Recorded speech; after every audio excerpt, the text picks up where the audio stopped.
What a way once again to invite you to our podcast for today, Saturday. It's a beautiful weekend, and our country or homeland, Liberia, is celebrating 200 years of existence from 1982. From 1822 to 2022. What a milestone. And there's a whole lot of history we can unpack in our memories and in our history books. And we are so glad you are here. And today's podcast is going to be looking at truth Liberians don't see. Now, you may ask the question, but what is the truth are we talking about here? Truth as a whole is a reality of uh, looking at a standard that is subscribed to everybody. That is, we all want justice, we want fairness, and we all can derive truth from those things that affect our life. We want justice, we want peace, we want liberty, freedom. But if truth is missing, then there's a problem. So then, this live podcast discussion is not primarily about defining a political leadership or the characteristics of leadership, because we have seen from time to time leaders come and go. Still, the nation remains unsettled in its unwholesome identity and character. In other words, we tend to remain the same. The progress is stagnant. So, truth Liberians do not see is about what truthfully is missing in our quest for leadership, reconciliation, and peace, as well as stability. So then, what truths might serve as guiding light and roadmap to bring the nation of Liberia to its rightful place in history? And that question is a question that we all can answer. And because we want to know what is the pervasive wedge of falsehood that tend to get us in a circle. We cannot get out of the circle with bloodletting and everything that is going wrong in our country. We want to see a positive answer or future. And therefore, today we will be looking at what are some of the ways and means which we can devise as a people to rise up from the doldrums of poverty, economic crisis, and every crisis you might count, including what would I say? Including not just spiritual, physical, but economic crisis or emotional crisis. And that's what we'll be looking at today in order for us to progress as a country. So our podcast live stream will provide some insights and perspective. And as you know, this podcast is all about looking at contemporary issues that affect the Christian faith of life.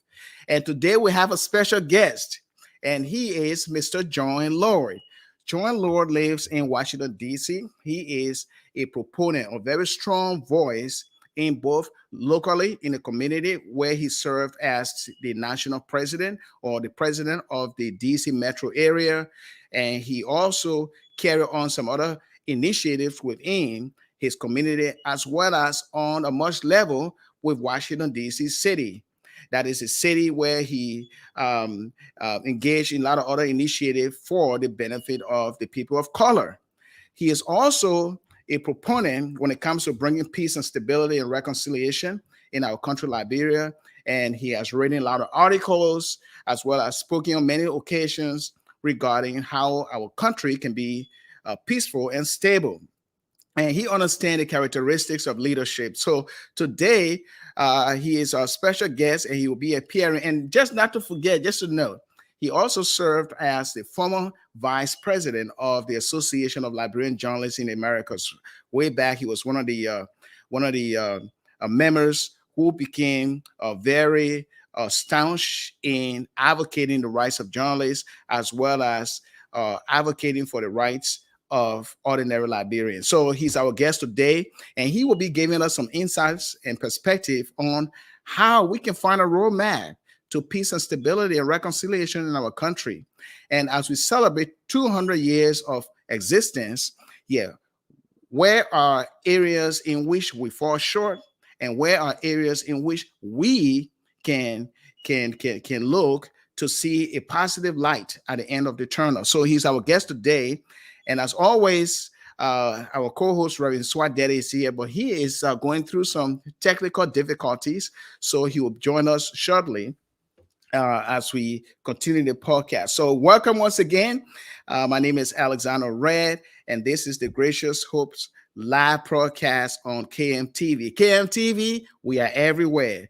If you put us to the test, we beat the rest. And of course, we are so glad that you're joining us. And don't feel and feel free or don't hesitate to make a comment or whatever that is on your mind. What can we do to make Liberia a better place or to make the country, that city or that country that is on that hill? How can we be a beacon of light? And how can we um, um, usher in our identity and understand our traditional practices of values and principles of our faith in Christ? And so I'm so glad that you're here today. And as we get on this podcast, we hope that you will join us and make your comments and opine about how you see our country, where we have come, and where we intend to go. We all want positive change. We all want our country to prosper in every way, but it takes the efforts of each and every one of us. So, my our guest will be here to give us some light on how we Liberians should see ourselves in reference to our identity as a nation of people, putting aside our differences, our tribal affiliations, as well as, what would I say, a group association or whatever links that we might have to prove our identity. And the fact is, we all want progress, but then how do we arrive at progress, tangible progress in our country? And so, without much ado, I will now bring on our special guest today, Mr. John Lloyd. I would like to say welcome, Mr. Lloyd. So glad to see you. Glad to see you, Alex. It's a wonderful opportunity joining in company with you again, considering our history as friends. Yes. And the primary reason why we invited you as guests on the program, we understand and we know that you have vast knowledge when it comes to leadership. You understand the characteristics of leadership, and you have seen our country from all of its worst and the good as well. And so it is important that we tap on your knowledge to look at or discuss this particular topic that we are discussing today on this podcast, which is the truth Liberians do not see. Now, that particular topic, it sounds like, well, what is he talking about? What is the truth? And how do we arrive at this truth? And what is the truth that we cannot see as Liberians? So from the get-go here, we are in 2022, and this is a bicentennial celebration of our country's existence. Let's start with the good things first. How do you see in a positive light a country or a nation of people known as Liberians and the country with its sovereign rights, Liberia? Thank you very much, Alex, for inviting me to this show. And I must commend you for your tremendous initiative to launch such a very enlightening effort, an initiative, an ongoing initiative on your part, to use the skills and the talents and your education to contribute to your country in terms of enlightening our population about the burning issues of the day, uh, especially within a religious and a Christian format as you have created. Looking at the history of our country, Liberia, and you mentioned the good aspects of our nation, because I think quite often we speak about what we are not and the failures that we have. We have to recognize, first of all, that Liberians are human as any other group of people, and the very influences that lead people to good or bad affects us equally as people. But if we look at the history of Liberia, there's a lot to be proud of. Starting with the fact that we are the first independent African nation. Of course, Ethiopia existed before us, but not as a republic. So, being the first African republic, uh, many expect us to be much further than where we are over 170 years. But we have to understand that the reality of our history explains that we didn't start off with privileges.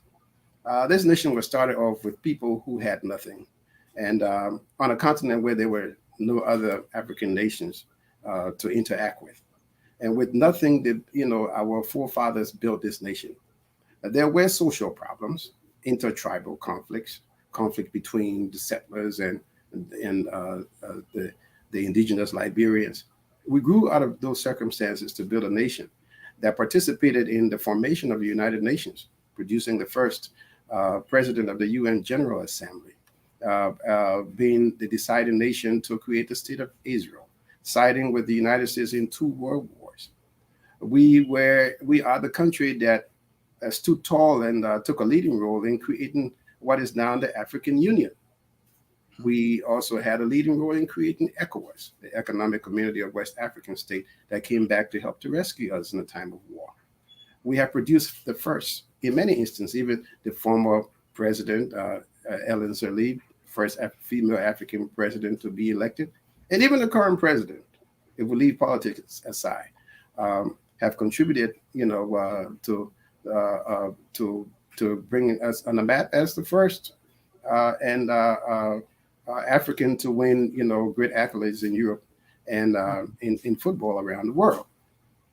The fact that we have had democratic elections coming out of a bitter history and still managed to stand as a nation, regardless of all the turmoil, speaks strength on our part. So Yes. we have had our failures, no doubt, but there's potential for brighter days ahead. hmm Yes, and I like that note that you ended. Yeah, There's potential for a better yeah, days ahead because Liberians have the potential. We have the skills, gifts, and abilities to build our country to be not to the rest. And but we see over the years we have faltered. We went through civil war first from assassinations or coups and assassination, and then civil war um, that resulted into the deaths of many people, the death of many people, as well as damages or this destruction of properties. And also, we experienced the epidemic, Ebola, and now the COVID-19. We have been through a lot. And through all of the tough times, um, we see leadership, all political leadership changing and going and coming in. And there's a lot we can say looking at the resilience of the Liberian people. Now, after every 6 years, there's an election. We have new leaders, and we hear that motto is to build or make progress. And here we are, still struggling and wanting to move ahead as a country. Now, from your experience and being a proponent and being a strong voice when it comes to nationalism, when it comes to um, getting out the skills that others have or helping them to be someone more, I would I say, productive in society with your mhm. experience on the local level, that is your immediate vicinity, and being a leader, and then on the national level.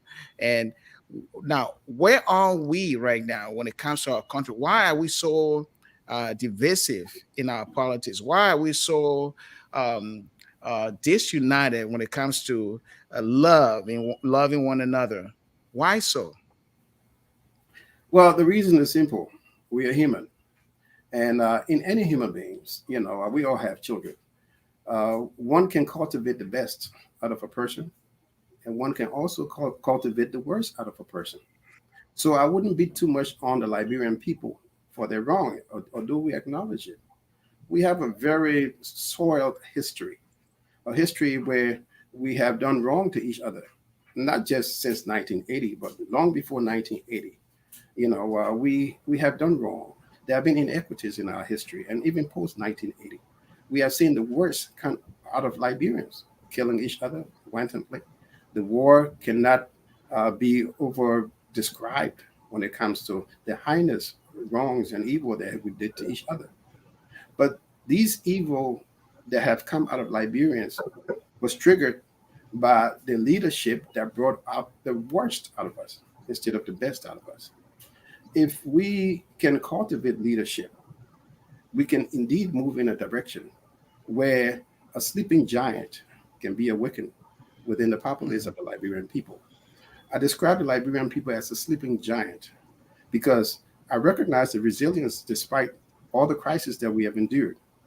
And I know that if if the best is tapped within the human values of Liberians, we can turn to another direction that will be very positive. You see, there are many who sit in jail who could be better people if they were influenced by better environment. And those of you who are familiar with the word can relate to that particular fact. Liberians are no worse, than their fellow Africans that are doing better, or people in Europe or elsewhere around the world. But what we need is direction and inspiration from the proper source, and there can be no greater source than leadership.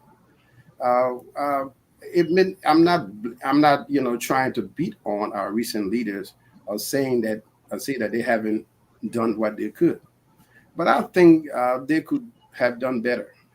And the reason why they haven't done better because leadership should be ushered with a vision, and that vision can be transformed into a mission if there is a plan. There are many who aspire for leadership with the purpose of acquiring power, and there's a difference between power and position. Hmm. Those who aspire for position aspire to make a difference, using that position as an opportunity, to usher change. But those who aspire for power seek an opportunity to use their position for personal gain and aggrandizement. And we see that right now in even the political environment in our country, where we observe, in recent days, the opposition fighting each other unnecessarily, although they claim that they want to unseat the incumbent. Uh, and you would think that if they were serious about what they say they want to do, they would take a different turn. But they appear to be walking in a fatalistic political path instead of, it makes one to wonder whether they really want what they say they want, because the position is all or nothing. Uh, that is the quest for power instead of position, because you see, the desire for position would put the cause and the goals first, instead instead of the greed for an office or an opportunity to rule. Now, going back to the issue of our people and leadership, I believe that if Liberia acquires or is blessed to receive or attain a leader with a vision that can inspire the best of our people will do better. Our people need to understand that they have values and they have a potential to move in the right direction. A direction must be given to them to lift them up out of, as a state of adolescence. You go to Liberia, you see people doing nothing. But with inspiration, these people can be put to work. They can feel proud to be Liberians, and they can see a purpose for which they should unite. But if we preach to them every day why they should be, the reason why they should be divided, and remind them every day that they are different from one another. If we preach politics of tribalism, Congo versus country, remind them each and every day that they are different from each other. That one group is to be blamed for the historical problems. It may be the Crown or the Liberians or the Mandingos or the so-called Congo people that are responsible for our problems. Then each and every day we're teaching our population to hate each other. Each and every one of these ethnic groups are Liberians just like us. So the potential for wrong, if it exists in one, exists in all. But we can come together through inspiration from the top, and we will be surprised at the dividends that we will receive in terms of our leadership. But first, it starts with a plan and a vision for change. Wow, a plan and a vision for a change. And Yeah, Mr. Lloyd, Reverend yeah, Daddy, just reminds me about what James chapter 4 said. The Apostle James said, why do you quarrel or war among yourselves? You want it, you want something, you don't ask the right way, but you murder, you kill, you do a lot of other stuff to get what you want. And the same mouth still say you love God. And so what Mr. Lord is saying here is that there are a lot of Liberians who have potential, and he mentioned the word giant. There are many awakening giants, or giants need to be awakening in the people. In other words, people need to be motivated. They need to be inspired to look toward a goal. And that inspiration should come through politics of unity. And from what I'm hearing so far, there's such a division regarding the wranglings within the various offices of the political arena due to their own infighting or due to whatever that is going on. So it sends a signal to the entire Liberia populace that there is a division and there is something that is amiss. But now we want to correct these things. And it is hard for the ordinary Liberian to actually um, be aware in a sense where that, well, they quarrel and they want to be leaders, and they are sometimes left with no alternative but to maybe select or elect the same people.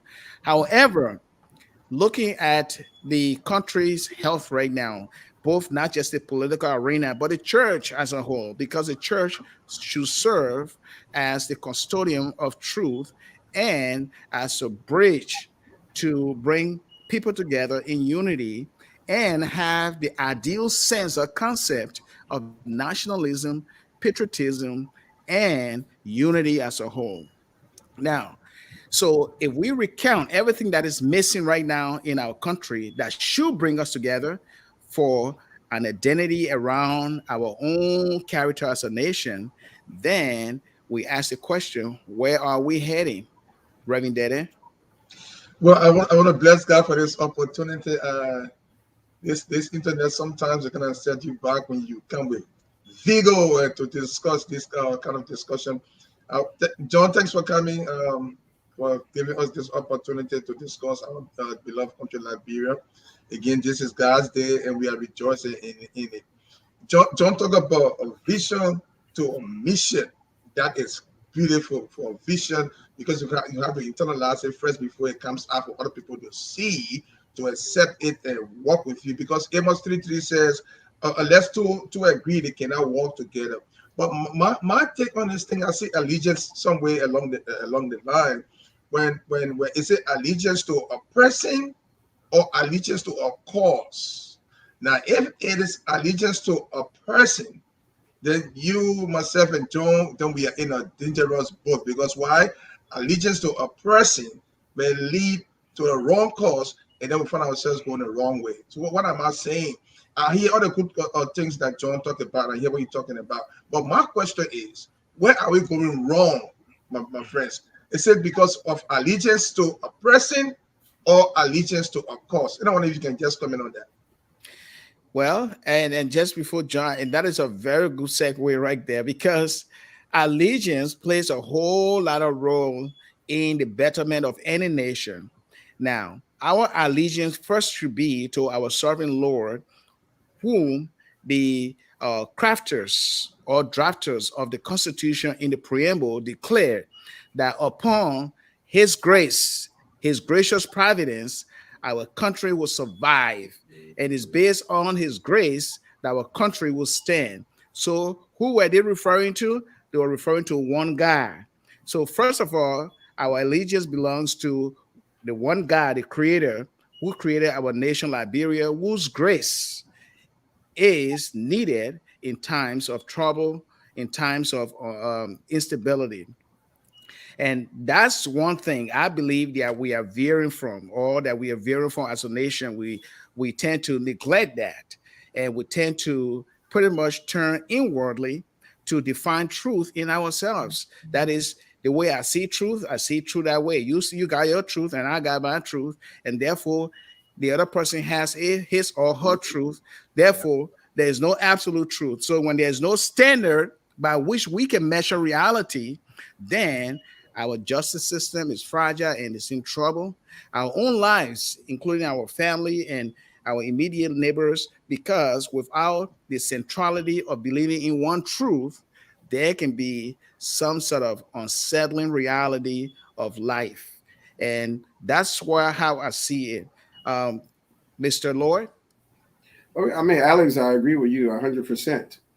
That is why Christians are more grounded, and religions bring strength out of people much more because of that common belief in the Almighty instead of man. It is better to believe in the Lord than to put confidence in man. I can say these things because I'm a reverend son. I'm the brother of a reverend. I'm a brother of another reverend. So, so I'm not ignorant to the word. But it is quite true that we cannot allow ourselves to be devoted to individuals instead of a cause.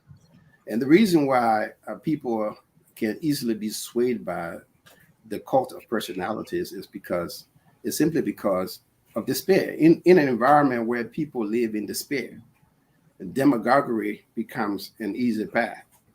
And Liberia obviously is in a state of despair. Our people have lived in despair for so long that false prophets can come any day and pretend to be leaders, and they follow these cults of personality because they have lost hope. Let's focus on let's go back into history a little bit and think about 1997. Our people showed up to the polls and they said things like, "You killed my ma, you killed my pa, I will vote for you." They came out later in years to say that you know book, you don't know book, I will still vote for him. I mean, I probably might be paraphrasing, but that's basically what they said. And people laugh at these things that people say, and for many, they cast the voters who said these things to be dumb or silly. When you sit in conversation, people talk how silly Liberians are to say these things, but we have failed to understand and to underscore the frustration that led our people to these decisions. Only a frustrated people will come up and say that you killed my ma and you killed my pa, but I will still vote for you. It underscores a sense of frustration on the part of our people. So instead of focusing on that, on the words literally, we need to go back to the history of that position that they took. Why will people settle for such words of frustration? It's simply because they are in a state of despair. They have lost hope. And the solution has to be to replace that hope. And that can only come with people who can bring inspiration to these people, to be able to recognize the value that our people have, the potential that they have, and see how it can be tapped into. And how do you do that? We have to recognize that the greatest needs of our people right now is to have food on their table, to have viable health care, to have education for their children, to be able to earn a living if they decide to pursue business opportunities. So we have to create an economy. We have to, in order to create an economy and provide these things and have it with a degree of sustenance, we have to create a structure, a viable structure that can remain even for generations to come. So how do we put the infrastructure or the political structures or the government, the structures of governance in place to allow these things? It comes with a degree of wisdom, and it goes back to what I'm talking about, a vision on the part of our leadership. The vision cannot just be on how, one can become president. The vision should be what they will do with the position when it's offered to them. And these are the things that we need to recognize when it comes to the ills of our society right now and the path towards progress. We need to keenly watch these people who say they want to be leaders and see if they can offer the basic solutions to our problem. Again, putting food on the table, providing health care for people to be able to live, providing education for the children in order for them and the nation to have a future, and to provide a structure that will provide sustenance, that will sustain these good results that we seek. I have not heard, politicians say anything about these things. The only thing we hear from the demagogues is how bad the opponents are. This person is wrong. Let's put him in jail. This other person is not right and they're not qualified. We understand, we know all that. But what can you offer the people to make a transformation in their lives? And I believe that those who are Christians need to continue to get on their knees and pray. Because as I see it, I think only God can send us that kind of leadership. But I believe Yeah, that leadership exists among our people. It just has to yeah. be right.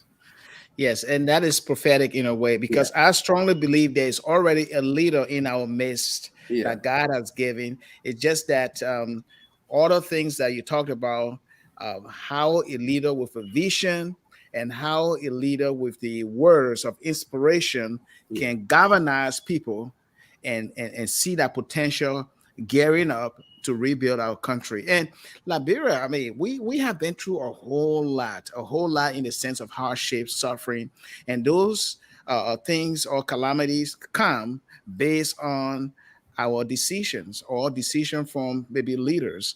Now, look at it, just not just the political arena alone, the health of the church as a whole. Do you think the church is doing what it's supposed to do or finding itself in the right place and doing what should be done? Or is the church just lukewarm?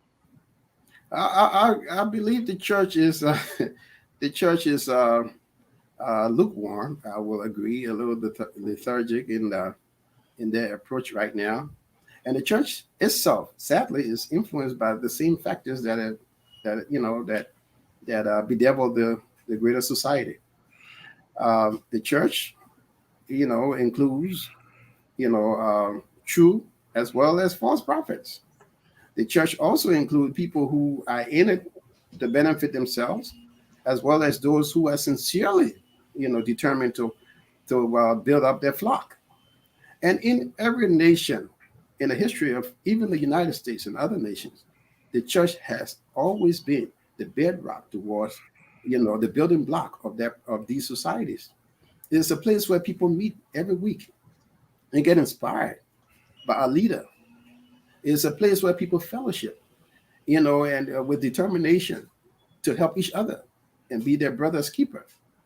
The elements that the church provide is the basic bedrock and building block for the development of an entire society. The civil rights movement in the United States, led by the Reverend Dr. Martin Luther King, of course, we're describing him as a reverend, was led by a group of ministers, the Reverend King, the Reverend Abernathy, and the rest of them. They led that cause. Even the radical group that was led by Malcolm X, Malcolm himself was a minister, though of a different religion, but still a minister, a man of God. If the church fails in this responsibility, then the nation, of course, will remain headed towards a dead end. And I believe that the current failure of our nation can also be blamed on the failure of the church. I believe this particular solution that we seek can be, the answers can be found right within the church.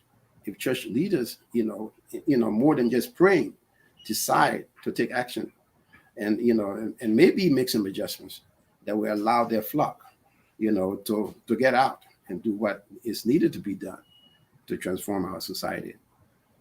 And let's describe the church as the bridge that sells between us and maybe the powers that be.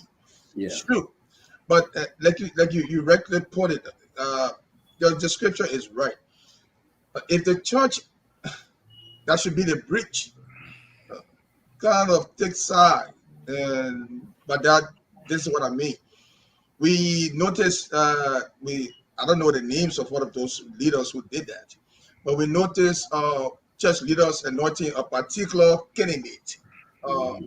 yeah, and declaring him. In fact, they anointed one before the elections were held, I and remember. we noticed that that candidate did not win. Mhm. So in that instance, the church was placed in a place of anointing somebody or choosing somebody. Maybe God did not speak to them. Perhaps God spoke to them, but God changed his mind. But God does not change his mind when he speaks.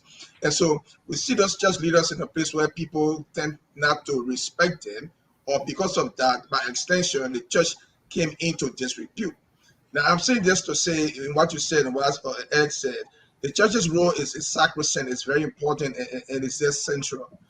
Church leaders have to be careful how they get involved, especially in politics. And the same thing happening right here in America. The evangelical groups, Mhm. you and I know who they supported and who they still support now. Mhm. My fear is, in terms of what you're seeing, what Edison is saying, If the church finds itself in a place where it's not seen to be a fair arbiter of truth or a dispenser of reality and justice, people would tend to not take the church seriously. Do you think this is the situation we have in Liberia now? We have seen that on many fronts in Liberia, and I think you you very aptly describe it. From the history of our past elections, where religious leaders use their position and their influence, to aggrandize political elements on either side of the aisle.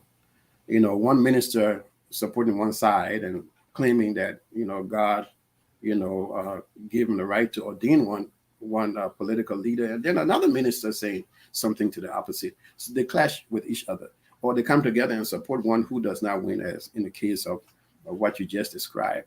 Uh, it's better that they stay away from politics. And the wisdom of the American political experiment is that in the initial document they were wise. One of the first, nation to have within its constitution the separation of church and state. And there's a reason for that. There's a wisdom in that. The church cannot be a powerful arbiter if they themselves are players and then referees. How can they become referees in the process? How can they, provide level-headed direction to the people if they themselves are involved? What are their motivation for being involved? And it comes back to the fact of the corrupt nature of some of the religious leaders. And I think it is a situation that seriously has to be examined and re-examined by those within religious leadership. And I think those leaders who have taken the wrong turn needs to be at least put in check, by the association of religious leaders that we have in our country. And so we can we like also look at the fact that human sacrifice is on the rise. I mean, it has been an ongoing saga in our nation's history, but it is prevalent now and it's in the open. And there are many victims, and families are grieving. And we ran a whole series on human sacrifice in Liberia just to satisfy another deity, another god. So then we find a country where both those who are occupying offices in the public space as well as others believing that they need extra power, supernatural power, to have extra influence or to be revered in many ways. Now, we know if we look in the book of Deuteronomy, God detests that human sacrifice, and that is mixing your faith with something else to give you a boost. That is wrong. Secretism, that is the name of it. That is a theological name for that or term for that. And it is prevalent in our country. Why? Why would people engage in such human sacrifice, whereas they profess from their mouth that they love God and they are followers of Christ and they work in government and they're looking for influence, but and they do it over and over. People cried out. They cried out for justice. They cried out for the need to stop what is going on. Yet we see the same thing going over and over. So then, is it a reality that Liberians don't see, and they are not forceful enough, or they are not exertive to enough so that they can stop human sacrifice? If it is wrong that God says in Exodus chapter 20 that thou shalt not murder, he means that thou shalt not murder. So then, as a country, how can we progress when we see that appeasing another deity is more important than the God you profess you love, or that it is the foundation of your country? Well, you said it all, Alex, and it's a sad thing that in the year 2021, in this modern society, people are still resorting to primitive behavior, which amounts to evil practices also in a nation, and yet, we claim to want to progress. Um, we listen to the testimony of so many people at the TRC, and they talk about leaders in the past that promoted this human sacrifice. Certain people running for offices and doing practices of ritualistic killing. And yet we saw, that they were killed by, simple gunshots and, and through ordinary means. So I don't know whether people haven't, been aware of the past of people who practiced this thing before and saying that it never brought them any level of protection or anything. And yet they still follow this foolishness in our country, called ritualistic killing and going around through wicked deeds to kill people. But and yet the authorities don't seem to put any premium to this kind of this environment of insecurity that our people continue to live in. It brings us back to the morality and the devotion to Christian principles on the part of those who lead. If they were serious about believing in God, I don't think they would condone an environment that promotes evil to this level. But put aside their religious obligation, they have a civic responsibility. The church also has a religious responsibility to guide our people. But it also shows, the decadence of our society. This is the same society that, 41 years ago, uh, murdered a minister, and people clapped as, you know, you know, dozens of people were put on public poles and shot to death in cold blood. And later on, 10 years after, we went on a wanton spree of killing people and dismembering women with babies in their stomach. And the soils of our nation is soaked with the blood of the children of God who cried out in pain. I mean, that is not good in terms of our existence as a nation. And I believe that these very acts have had a toll, and has made a difference in our situation. For those of us who believe in God, we know that the retribution, is a reality. I don't think we have gone, with impunity for the evil that we have practiced. But again, I did make reference to the fact that we are human as other people. So, uh, for the sake of religion, we know that there's always forgiveness if you seek it. And but I believe that forgiveness has to be ushered in from the top level. We must be able to recognize our wrong as a people, be able to acknowledge our wrong and decide to turn a new path. And I see no better way of being able to correct these wrongs if it does not come from the top. And I think that particular emphasis must be reasserted at every opportunity. And I believe one of the greatest instruments, that could allow that to come from it could be the pulpit that is controlled by the ministers. Yes. And if you're just joining us, this is the Gracious Hopes live podcast on KMTV. KMTV, we are everywhere. And of course, we are here every Saturday at 3 p.m. Central Time, 4 p.m. Eastern Time, and 9 p.m. GMT.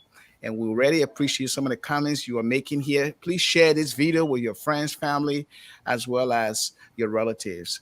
And of course, this platform is all about talking contemporary issues that affect the Christian life of faith, your life as a whole.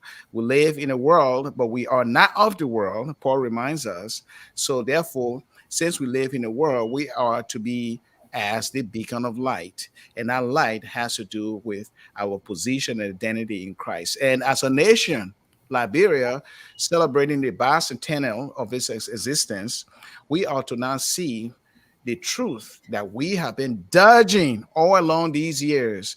The reality is there, and we know there is no other place that we can turn except for our first love, Jesus Christ, because he brings peace, stability, tranquility, and everything I believe that we need to live this life so that we can be content and not involve ourselves in human sacrifice. And we now live in a country where we see the bad, the good, the ugly, the bitter, yet the Liberian people are resilient in their destitute. Therefore, our guest is, striking some points here that we all can look at and seek some wisdom and see the reality that yes, there's a giant in each and every one of us. In other words, he's saying God has imbued each and every one of us with the talent, gifts, abilities, and everything, but we have to exercise that if the environment is enabling for all. And we prepares the environment to be enabling for each and every one of us, those that are in leaders, be it in the church, in the political arena, or in any other kind of a business corporate environment as a whole. But it takes vision, courage, and the understanding that if love as a whole that comes from above should also be expressed outwardly to other people. Reverend Dede, Yes, we're getting certainly, a whole certainly. lot here, nuggets of Yes. wisdom here from Mr. Lloyd. A lot, a lot. And he has got me thinking a whole lot about thoughts that I've had in my mind, been pondering over all this time. And because he took us back to, I was there. I was there. I mean, I was literally there when I heard that song. You killed my pop, you killed my mom, I'll vote for you. And it puzzled me how people would even think that way. And when he reflected on that, it brings me back to what I was years ago. And I asked myself the question: is this nationalism, or is it blind allegiance to oppressing, or it's just utter foolishness? Now, if a people would sing that song about the nation at the election where they should exercise their ballots to decide who leads them and to where that person leads them based on keeping that person's feet to the fire. If they can sing that song, I ask myself, is it that Liberians, have helped to perpetrate what we experience today by our actions or inactions towards our leaders in our nation state? Is it that we fail ourselves and keep blaming our leaders? That's the question I keep asking myself. So, John, what would you say to that? Ellis, what would you say to that?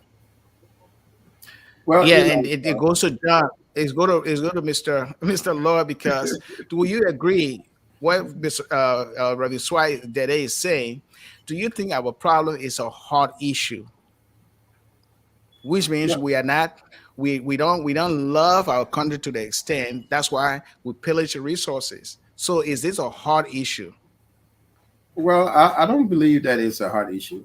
I don't believe our Okay. people are any worse than any other group of people. I've traveled to so many countries and I've seen one thing that people are the same wherever you go. They got a song that says they're good and bad in everyone, but we got to learn to live and we got to learn to love each other. And and I also would add that we have to learn to bring the best out of each other. We can bring the worst, again, I say, out of people, and we can bring the best out of our people. And there have been leaders in the past that, for personal reasons and for personal aggrandizement, have brought up the worst in our people because they have tended to gain out of the division of our people. And they have put our people in a situation of despair where they have sung these songs of "You Gave My Mind, Gave My Part," and then they have reduced our people to the lowest level and exploited that particular position of our people for their own personal power, wealth, and gain. So no, I don't think our people heart, is any worse than any other group of people. I think they have the worst out of them has been brought out, while the best of them is still sitting potentially. But So John, we, what I'm thinking, John, is it? This puzzles me. That's yeah, why I want to just bring it out for yeah. us to just ponder over it a little bit. But this behavior, this action, aren't we helping to perpetrate what is happening? Aren't we encouraging our leaders to do what they do? But the way we behave, the songs we sing, the behavior towards acceptance of certain things that we know are not right, but then we still support those things as people. The government aside, but we are the ones who are the people. We call our leaders, we elect our leaders. But our behavior, don't you think we contribute to what's happening in our society?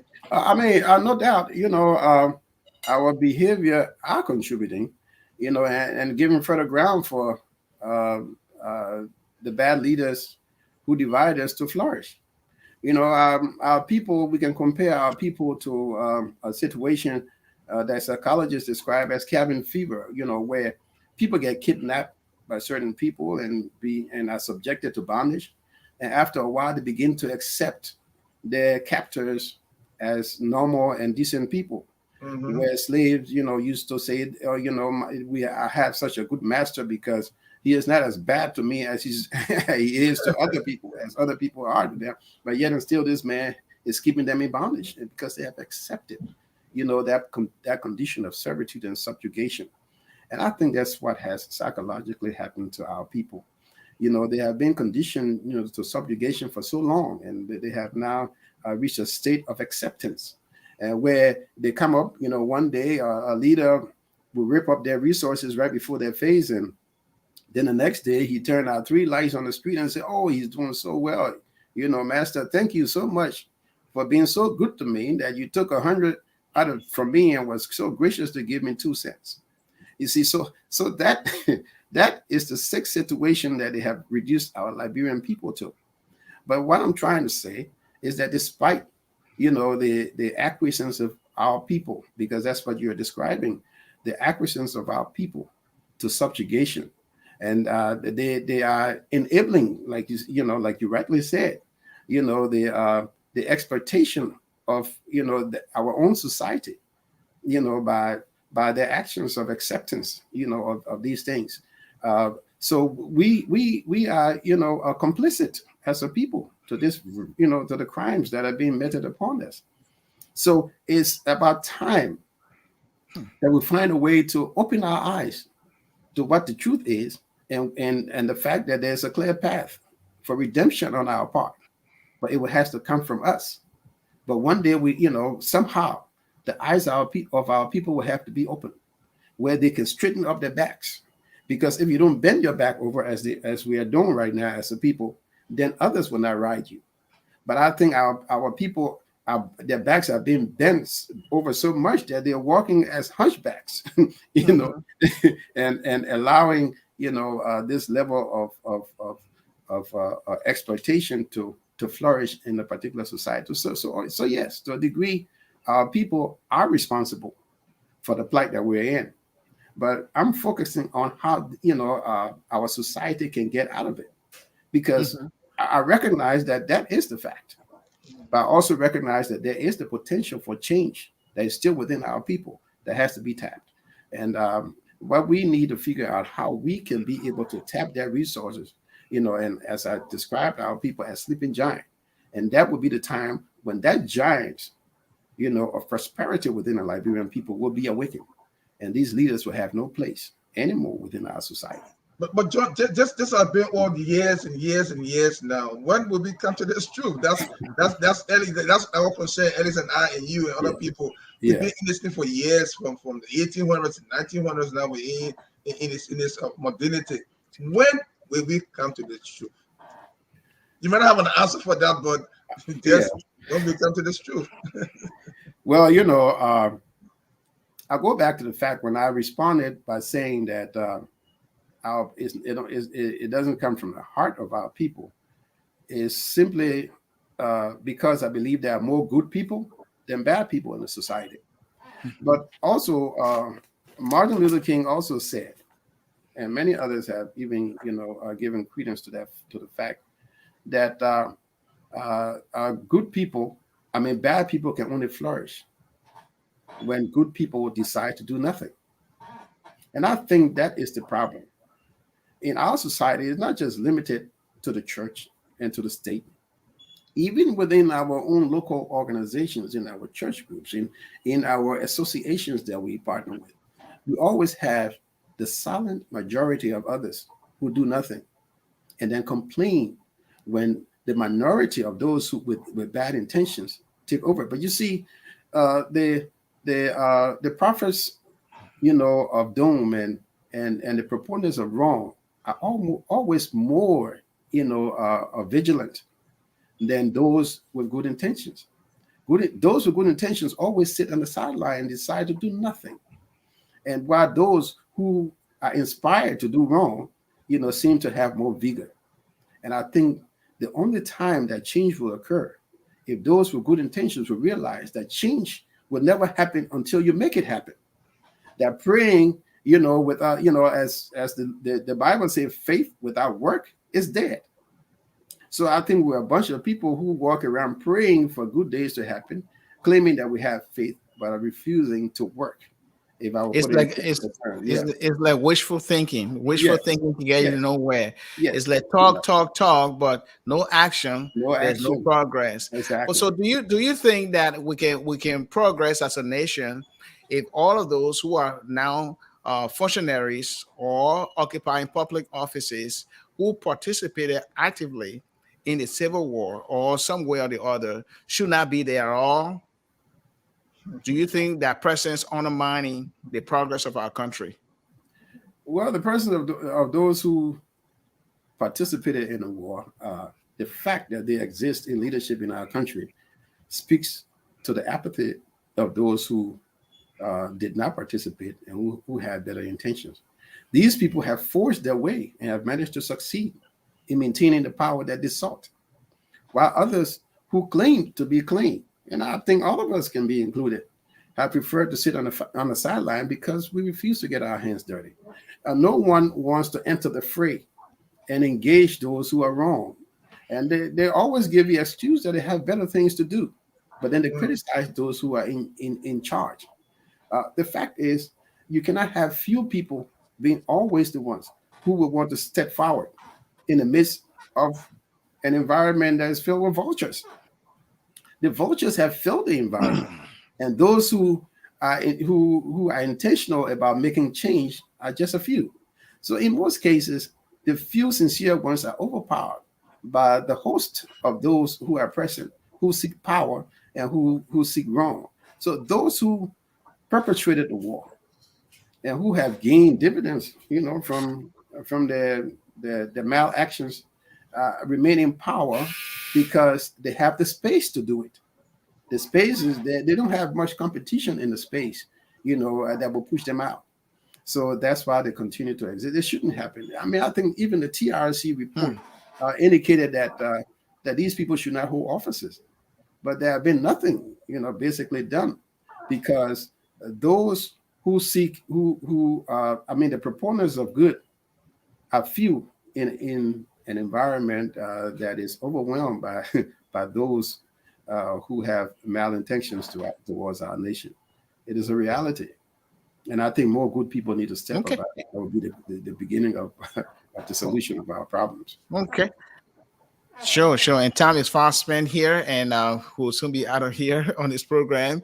And so, lastly, here, but we agree that the change that we all yearn for does not start from government or from the church, but start with each of us. That is, each of us contributing our voice or voices to what is going on, making our voice heard, so that people can know our true intention for our country, and also to understand that the whole concept of nationalism, patriotism, as well as allegiance to the interests of your country, they are all built on the individual reality of what it means to live in a nation with its own sovereignty, and how, as a people, with one identity, can make the country a better place. So then, my last question here, and I know Brother Dede might have one more, Mhm. is that you strongly believe that each of us, yes, we can be blamed, we can blame the government, we can blame the church leaders, but we can rise up. Like you talk about a giant in us, that is the potential in us. The potential has to be explored, it has to come out. So, will you agree that that change we're all yearning for should start from us individually, maybe from the local level, from the community, from the family, and then outwardly to the society as a whole? Yeah, I strongly believe in that. I'll give you a scenario because we have debated, for almost an hour on how we can inspire this change.